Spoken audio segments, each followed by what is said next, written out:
welcome to my side of the internet. My name is Soncerae Monique. I am a certified life coach for both men and women.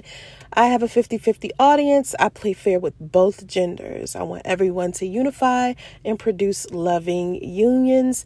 There is no gender war here. I promote positive perspectives and healthy debate, so please be careful what you put inside my comment sections. I ain't having it over here, you feel me? Like, YouTube will delete your comments, okay? And they'll put it in my held for review section. And then once I get it, I'm really, really difficult to please. I'm sorry. It's just how it is. Don't be mad at me if your comment don't make the cut. My bad. Just do better next time. Use your vowels and your college vocabulary, okay? I appreciate you being here. Speaking of comments, this comment's right here. How do you know a man is truly sexually attracted to you? You don't. They did get hard for anything. For me, it's how much money he gives me because I'm beautiful and they interested up until it's time to spend money. Males' compliments to me are fake. I'm beautiful based on how much I'm a pick-me. And if I take care of a man and play his role, I feel like I'm not attractive to most men. Do I care? Hell no. I'm fine to me. That's all that matters. And then she put, I love capitalism. Brought a lot of people out of poverty. Best system to date. I agree with capitalism. Right? Like, I don't know what it is about money, but I love it. You know what I'm saying? And I'm not a stranger to money. I think I just deal with money very differently than the average person.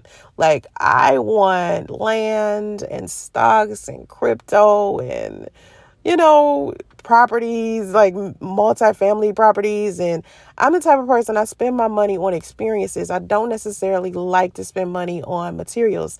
I like vacations and I like just good experiences. And that's what I've always done with my money. Except for when I was in my early 20s, I burned through $1 million. That is a whole nother video. And I actually talk about it on this channel.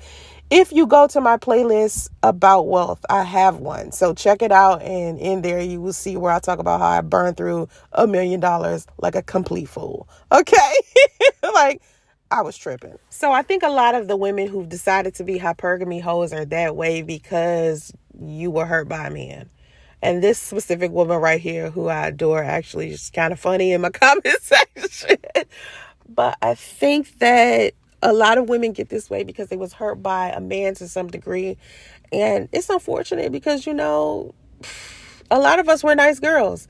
And now it's just like everything that we do is transactional. And to me, that's unfortunate that, you become transactional just to deal with men because you can't figure out whether they truly have feelings for you or not. And I honestly feel like in order to know whether a man is genuinely into you or not, whether he genuinely cares about you, it takes time. It takes building the friendship. And even when you build a friendship with a man, even if you do things in the proper time frame or you have the order of operations that everyone tells you should have, you might end up finding out that the man that you love has fell out of love with you.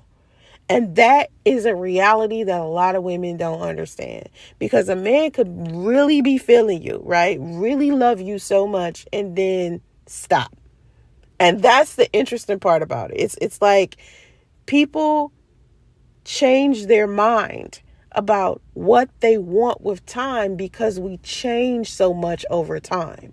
And instead of considering sticking to somebody for a lifetime, you should sit down and have a conversation with the person that you're dating at least once a month to talk about where y'all stand inside of the relationship and is the person that you with very happy. And it has to be an honest conversation with no judgment because a lot of times men don't want to tell women what they're thinking and they're feeling because they don't want to deal with a woman's feelings and thoughts because they don't know how to. So if you sit down and you create an environment with a man to where he feels comfortable with speaking to you about his thoughts and feelings, and you start practicing this every once a month to where you sit down and you talk about where do you stand? Are you still happy inside of this situation? What do you think we need to fix or repair? Or once you start having those type of meetings and conversations with your man, you can save yourself a lot of time.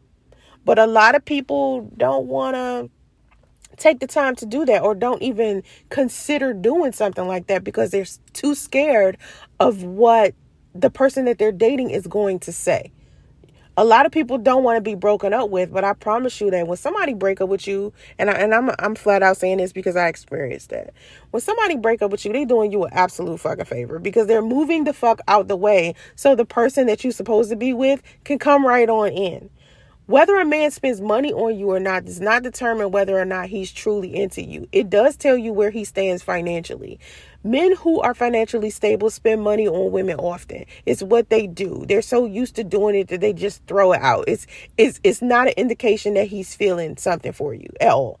It doesn't, because if he really can spend money on you and he has it, it's not going to break the bank if he spends it. It'll only break the bank if it's a broke dude. So when a man is not spending money on you, it's not because he doesn't like you. It could be because he doesn't have it.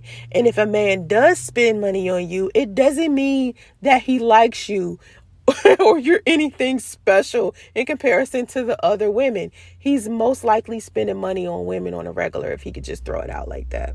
Think about the men who actually spend money. Think about what they're doing to the women that they spend money on. For example, IG models.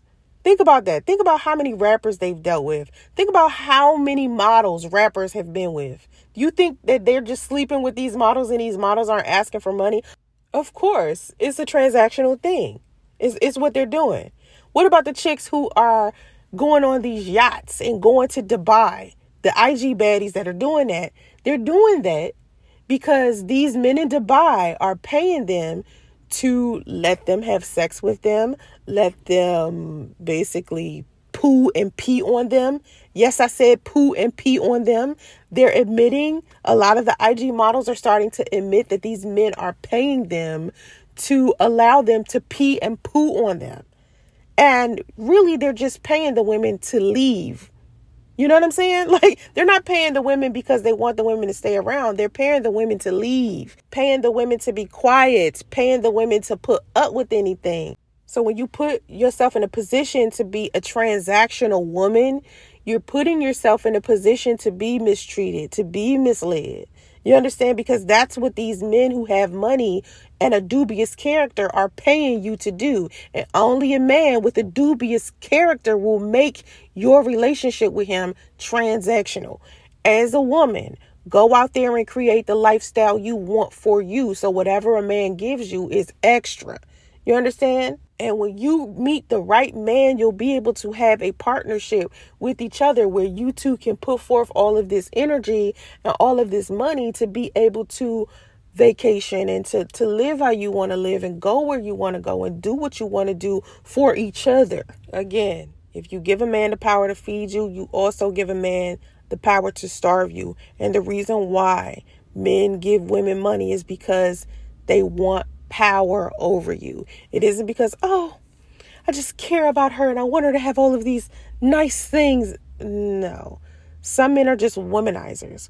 But when you meet a real man and you meet the right man, you won't have to betray yourself. Because if you're a kind woman, you never wanted to be a transactional to begin with. If you was the type of woman who was looking for love and you couldn't find a man, you didn't know whether or not he truly was feeling you or not, 9 times out of 10, you just naturally a good woman to begin with. You just trying to find a way to navigate through, these relationships and through these dating experiences. So you was a good woman to begin with. You know what I mean? So when you do find the right man, you'll know because you don't have to betray yourself by being a hypergamy hoe. You won't have to betray yourself by making all of these compromises and making all of these changes for a man who's not changing anything for you. Like, you've ever met a man who you have a set of standards and boundaries and he doesn't meet those standards and boundaries. And I'm not talking about finances. I just mean as far as his character goes. So you kind of bend the rules for him because you're looking for somebody to be with and you've probably been alone for a long time. You won't have to do that when you meet the right man. The right man is not going to require that from you. You just have to have a level of patience. You just have to wait and trust God to give it to you. A lot of women be like, I've been praying for 4 years, 5 years, 6 years. And it's like, honey, it's women who pray for 10 years. And then on that 11th year, they found the right man and they've been married to that man ever since. So you just have to have a level of patience and be okay. If that man comes, he comes. If he doesn't come, that's okay too. You have to feel comfortable enough with being single and being okay with that. And a lot of women are so desperate and don't want to be single because they're afraid of being lonely. But when you love yourself, right? When you love who you are as a person, you love everything about you. You can't be lonely when you love who you alone with. Remember that. Y'all got to remember that. Because I think a lot of women are afraid of dying alone. Don't be afraid to quote unquote die alone. Because technically you're not dying alone. You got your friends there. You got your family there. God there with you. And honestly, when you get older, when you get a certain age, you're really looking at men like, I don't even want to be bothered with you. Because being with a man is a lot of responsibility. Like, it's not a walk in the park like you think. It's like, marriage is not like Cinderella. Okay, this is not a Disney princess fairy tale. Regardless how much you want to believe it is, some people's situations are not like that. The average married couple is not like that. So you got to just wait and take your time and pray on it. And everybody wants Sierra's situation with Russell. But what God had for Sierra is what God had for Sierra and Russell. You feel what I'm saying? Like, that was for them. Your situation is not going to run parallel to the way Sierra's did. You can still pray like Sierra. You can still believe in God and wait for that man to come. You can still stay celibate and wait for a man of God to be with you. And honestly, I feel like those are the type of men that you should be dating. That's been the biggest problem within the relationships that I was in previously. Most of those men did not have faith. They were struggling as far as faith goes, and that includes my son's father. My son's father used to be really, really deep into his religion, and then something happened. I don't know what happened, but then he just had this negative feeling about God. He lost his faith.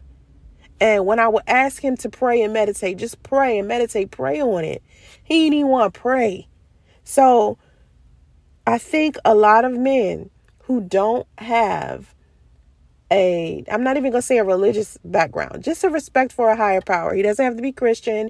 He doesn't have to be Buddhist. He doesn't have to be Mormon or he doesn't have to have a specific religion. He just has to have faith in a higher power.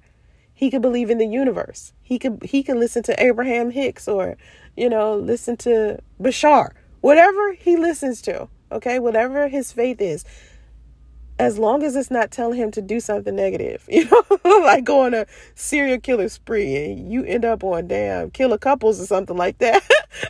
End up on For My Man because your man's God told him to go kill everybody in the subdivision. You know what I'm saying? So no, don't follow a man if his religion is telling him to do something negative, or his quote unquote God is telling him to do something negative.